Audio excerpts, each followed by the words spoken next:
it's a key thing is to really concentrate on being a participative father when you have kids. Because you got to go, they want to see you ski when you go up and say, let's go skiing. They don't want you to just send them up in the mountains in the cold weather where they freeze their butt off. They want to see you sitting on a chairlift, go up with the skis and ski with them. So that's what Just they showing did. up. So they, of course, they hated it when they were kids. They said, oh, Daddy, let's go in. I want to get a hot chocolate. They said, there is no hot chocolate. There's skiing. I said, this is ski mountain, not a hot chocolate mountain. So what's the matter with you kids? You know, and then they were crying on the chair and we were going up there on the chairlift and we were skiing down for 3-4 hours. And then we had the hot chocolate and with the lunch and all that stuff. And now when they go up to Sun Valley and they go skiing, they stop me and they say, Dad, I just want you to know how much I appreciate that you made us ski. Because now I ski fantastic. I can go down on any run. And they think of you when they do it. That's what I always tell my friends. I say, don't just go and take pictures of them skiing. No, you put the skis on, you put your ski boots on, and you go and do it. And so this is what I believed in. Oh, damn. So God, this is, brother. well, Andy Leibovitz can make anyone look good. I guess. Yeah, my gosh. Yeah. What's the most dangerous place to be around here? Here, I'd say every area of London, literally every area is sketchy.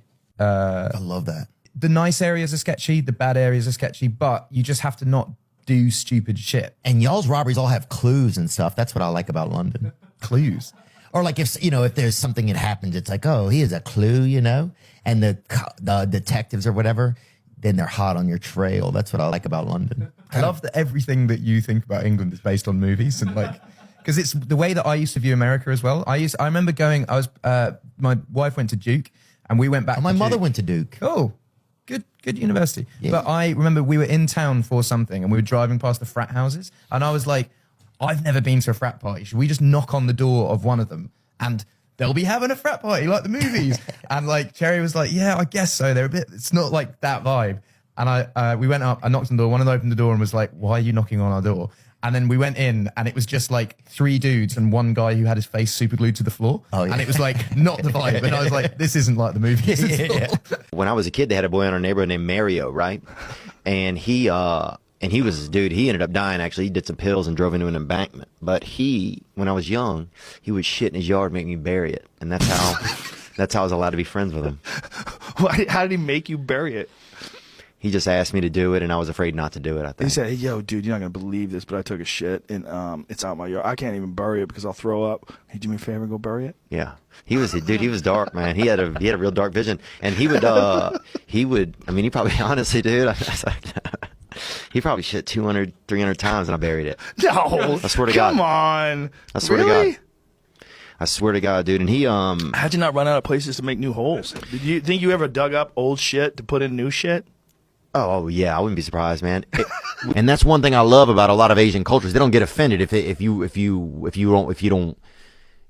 don't want them to jerk you off. Dude, when I was young, they had this fella bus. He would let us. He was a senior citizen, you know, and that's really the most citizen you can get. And we're peeing. There's a guy behind me eating fucking charcoal briquettes, bro. It's the dark arts. And it seemed like a cat, but the way he walked was more almost like his paws was kind of hot. And I said, well, surely somebody didn't heat a cat up and just let it loose outside. Her forearms had 6 arms in them. I said, no, you know, I was cordial. I was a gentleman.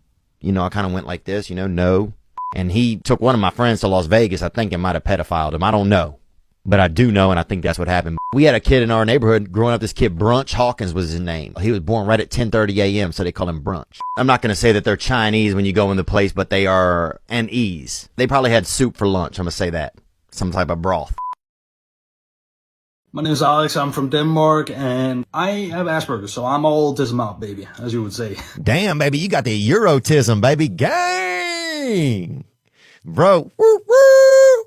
We never had the exchange rate on that freaking tism, bro. That tism, or whatever they call it over there, you know? Tism. We never had that exchange rate on that. The tism. We never had that shit, baby. We never had it. Fucking Deutsche Mark, baby. With that tism. Fuck yeah, dude. I knew that shit would make it overseas, baby. You're all gonna fucking get it. Praise God, boy. We're all going to be playing fucking Zelda somewhere in hell, baby. Let's hear it.